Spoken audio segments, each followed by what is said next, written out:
Good evening friends. তো আজকে একটা খুব ভালো একটা জায়গার একটা সন্ধান দেবো আর কি। তো এটা হলো গিয়ে ভুবনেশ্বরে বোটানিক্যাল গার্ডেন, যেটা এখানে বলে একাম্রা কানান গার্ডেন, বোটানিক্যাল গার্ডেন। তো এটা জয়দেব বিহারের খুব কাছে আর কি। ভুবনেশ্বর যদি আমি টাউন থেকে দেখি, হার্ডলি এটা মোটামুটি 15 to 20 মিনিটস লাগবে আর কি।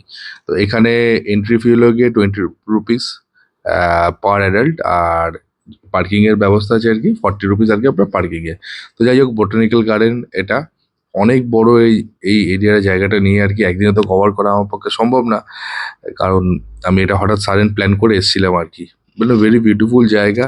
মানে এটা এই জন্যই দেখানোর মেন হলো যে একটু রিল্যাক্স করতে চান, একটু নেচারের সাথে একটুখানি নিজেকে তালমিল মেলাতে চান, তো একদম পারফেক্ট জায়গা আর কি। সামনে যে জায়গাটা দেখছেন আর কি, এটা হলো গিয়ে ক্যাকটাস গার্ডেন আর কি। আর মানে বিভিন্ন রকমের এখানে গাছ, এখানে এগুলো সব মেনটেন করা থাকে আর কি। দেখতেই পাচ্ছেন ক্যাকটাস এই গার্ডেনটা, ঠিক আছে। কিছু তো বিভিন্ন রকমের এখানে সমস্ত রকম ভাবে এখানে লাগানো আছে আর কি ক্যাকটাস গাছ আর কি।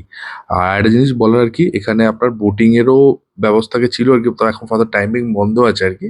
আমি বলবো বিকেলের দিকে একটু, যখন 4টে 5টা, যখন একটুখানি গরমটা কমে যাবে আর কি, কিন্তু একদম পারফেক্ট জায়গা আর কি। একটু বসে একটুখানি নিলিবিলি একটুখানি কিন্তু রিল্যাক্স করার মতন, মাইন্ড রিল্যাক্স করার মতো পারফেক্ট জায়গা। আর যদি আপনার বাড়িতে যদি ছোট বাচ্চা থাকে, শুধু এনে এখানে মাঠের মধ্যে ছেড়ে দেবেন আর কি। আমি আমার মেয়েকে নিয়ে এসেছিলাম, বেশ একদম মানে মন খুলে দৌড়াচ্ছিল আর কি।